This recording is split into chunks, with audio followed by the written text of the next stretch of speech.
So, Janine, you know, so much to talk about, but I know we got 10 minutes. I want to get this down quick. But first of all, you are an amazing athlete. Thank you. Number one. Thank you. know, I mean, I've known you for a couple years, and I've seen you. I've never seen you change. I've seen you get better and better and better, and that's really awesome.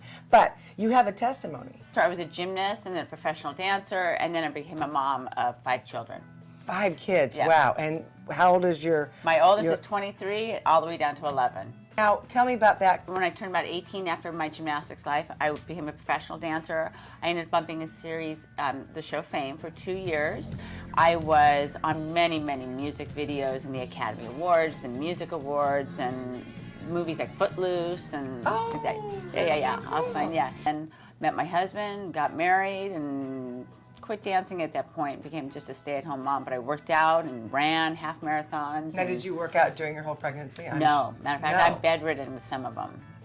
How did you very handle tough. that? It was tough. I bet. You didn't do anything in bed like one of them I was in bed for 4 months. I had a nurse live in with us and have to take care of the kids. I can't work out with any of them. I started having just issues, and I have to just take it easy and get just out of shape. And then you have the baby, and then you go right back to your classes.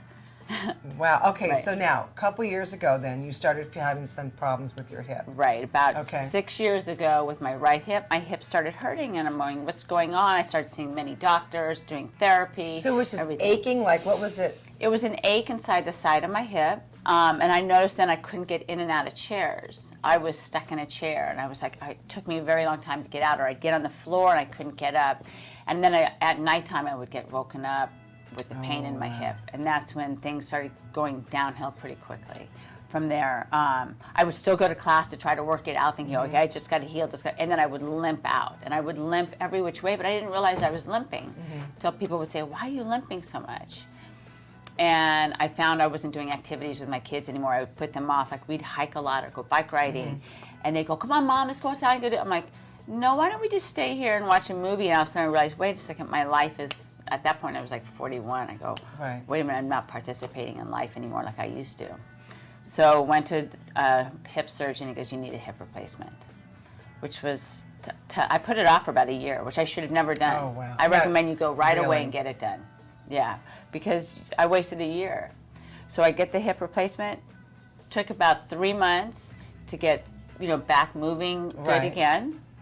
And about 9 months after the hip replacement, I was Taibo, kickboxing, running. I could run 6 miles. I couldn't do half marathons anymore because you start to feel the hip. But I could definitely do 6 miles. I can kickbox. I could sleep. I could run and play soccer with my kids. I could bike ride and hike, and everything was great.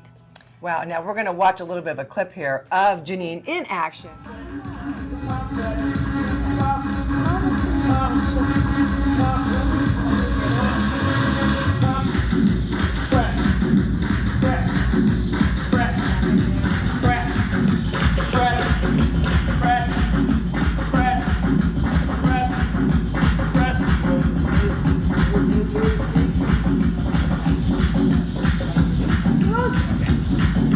Keep going, come on! Keep going! Keep going, come on!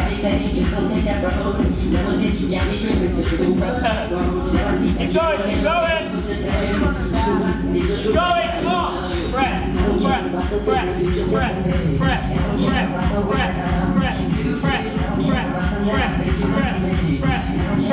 press. 10 seconds, 10, 9, count it out. 8. I think, listen, this is quite a testimony because I know a lot of people do have hip replacements and then their life isn't the same again. No, right. And most of the time, hip replacements are for the elderly. Correct. Right. And they did say, don't do, maybe you don't want to do this, maybe you don't want to do that. But my doctor goes, no, go try, go do everything you normally do. I think because he knew that you wouldn't sit and do nothing. Right, right. And I have one friend who had hip replacement, same doctor, he had it done 3 months before myself. He would never run. He goes, what are you doing running? What are you doing running? He doesn't even do leg work. But I think sometimes it becomes a mindset when someone goes, all of a sudden you go, okay, wait a minute now, my body's not 100%, so I have to compensate for that, But anyway, okay, so now you're working out again. Right, everything is good. Back in shape. Okay. I go to work as a personal trainer, and I'm loving life. Everything's really good. I'm running, and I go to get a checkup because I'm starting to have pain, and I go to have a checkup. He goes, well, the cartilage is down in that one. I'm like, Oh, no, it's not. I was in denial. I go, no, I'm not having another hip replacement because it is a big deal. Yes. And he goes, no, you need it. And I noticed progressively it got worse and worse. And at one point I was with a client and I was sitting on the floor and I couldn't get up. We were sitting on the floor doing sit-ups and I had to finish our training session and I said, I'm sorry, I can't get up off the floor. And I was stuck on the floor for about half an hour. There was another time I got in the car and I actually couldn't get out of the car for over an hour. I just sat there because I couldn't get out. So now when you say you couldn't move, is it because the It pain was locks so up, bad, or is it locked? locks, and then Okay. the pain is so excruciating because it's locked and you just keep trying to wait for it to move around, something to happen to be able to get out. And I would get stuck. And then again, the same thing. My kids would say, let's go outside, Mom. Let's go hiking. Let's go play soccer. And being the active mother that you are. Right. Then I just stayed there. And I found out I was limping really bad again because now I had, and then my hip replacement, I was nervous I was going to mess that one up. Right.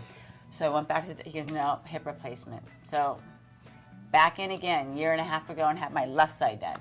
Oh my gosh. Okay, Right. so now what was your recovery on this one? The recovery, this one, he wanted us walking right away on the Mm-hmm. new ones. That doesn't work for me, walking right away. I think there's too much damage, so I rested for about a month. Then within 3 months, I was back cycling and jumping around a little bit. And within 9 months, I was seriously back all the way. See, that is awesome. Now, when Janine and I talked earlier, she told us about what the process is of replacing a hip. Can you just give like a 5-second? 5-second thing is, honestly, they break your hip off. They put you in the machine, they break your hip out of socket. They saw off the bone, the hip ball joint. They hammer a spike about this long, which is in my legs. And then they screw on a titanium ball, put a plastic shield, screws, and snap you back together. And then Okay, what happens at the airport? it's a horrible experience. I bet. Because they don't trust you. Even if I have my card and I show them my scars, I'm like, no. My kids are with me.